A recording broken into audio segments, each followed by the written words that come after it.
ಕೃಷ್ಣಾ ನದಿಗೆ 1,00,000ಕ್ಕೂ ಅಧಿಕ ಕ್ಯೂಸೆಕ್ ನೀರಿನ ಒಳಹರಿವು ಆಗಿದೆ. ಮಹಾರಾಷ್ಟ್ರದ ಪಶ್ಚಿಮ ಘಟ್ಟಗಳಲ್ಲಿ ಮಳೆ ಮುಂದುವರಿಕೆಯಾಗಿದೆ.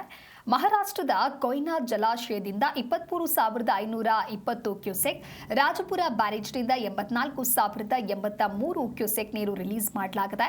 ಕಳ್ಳೋಲ ಬ್ಯಾರೇಜ್ ಬಳಿ ಪ್ರವಾಹದ ಆತಂಕ ಎದುರಾಗಿದೆ. ಹಾಗಾಗಿ ಜಿಲ್ಲಾಡಳಿತ ಸಿದ್ಧತೆಯನ್ನ ಮಾಡಿಕೊಂಡಿದೆ.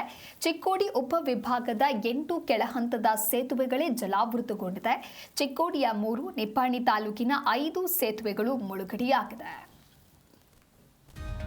ಮತ್ತು ನಮ್ಮ ತಹಸೀಲ್ದಾರ್ ಹಾಗೂ ಸಿಬ್ಬಂದಿಯವರು ನದಿ ತೀರದಲ್ಲಿ ಎಷ್ಟು ನೀರು ಇರ್ತಾ ಇದೆ ಅನ್ನೋದ್ರ ಬಗ್ಗೆ ಪರಿಶೀಲನೆ ಮಾಡಲು ಬಂದಿದ್ದೇವೆ. ಇವತ್ತು ಕೊಯ್ನಾ ಡ್ಯಾಮ್ನಿಂದ 24,000, ದೂಧಗಂಗಾದಿಂದ 14,000 ಮತ್ತು ರಾಜಾಪುರ ಡ್ಯಾಮ್ನಿಂದ 80,000 ನೀರನ್ನು ಬಿಡ್ತಾ ಇದ್ದಾರೆ. ನೀರಿನ ಮಟ್ಟ ಹೆಚ್ಚಿಗೆ ಆಗ್ತಾ ಇದೆ. ಆದ ಕಾರಣಕ್ಕೆ ನದಿ ಪಾತ್ರದಲ್ಲಿರ್ತಕ್ಕಂಥ ಎಲ್ಲ ಜನರಿಗೂ ನಾವು ವಿಡಿಯೋಗಳ ಮುಖಾಂತರವಾಗಿ, ಗ್ರಾಮ ಲೆಕ್ಕಾಧಿಕಾರಿಗಳ ಮುಖಾಂತರವಾಗಿ ದನಗಳನ್ನು ತೊಳೆಯಲಾಗಲಿ ಅಥವಾ ಏನೈತಿ ಅರ್ವಿ ತೊಳೆಯೋಕ್ಕಾಗಲಿ ನದಿ ದಂಡಿಗೆ ಹೋಗ್ಬೇಡ್ರಿ. ನೀರಿಂದ ಪಟ್ಟ ಜಾಸ್ತಿ ಆಗ್ತಾ ಇದೆ. ಮೇಲೆ ನೀರು ಜಾಸ್ತಿ ಆಗ್ತಾ ಇರೋದ್ರಿಂದ ಮತ್ತು ಮಹಾರಾಷ್ಟ್ರದಲ್ಲಿ ಹೆಚ್ಚಿನ ಮಳೆ ಆಗ್ತಾ ಇರೋದ್ರಿಂದ ನೀರಿನ ಮಟ್ಟ ಜಾಸ್ತಿ ಆಗುತ್ತೆ ಅನ್ನೋ ಬಗ್ಗೆ ಅಪಾಯದ ಮಟ್ಟ ಬರ್ತದೆ.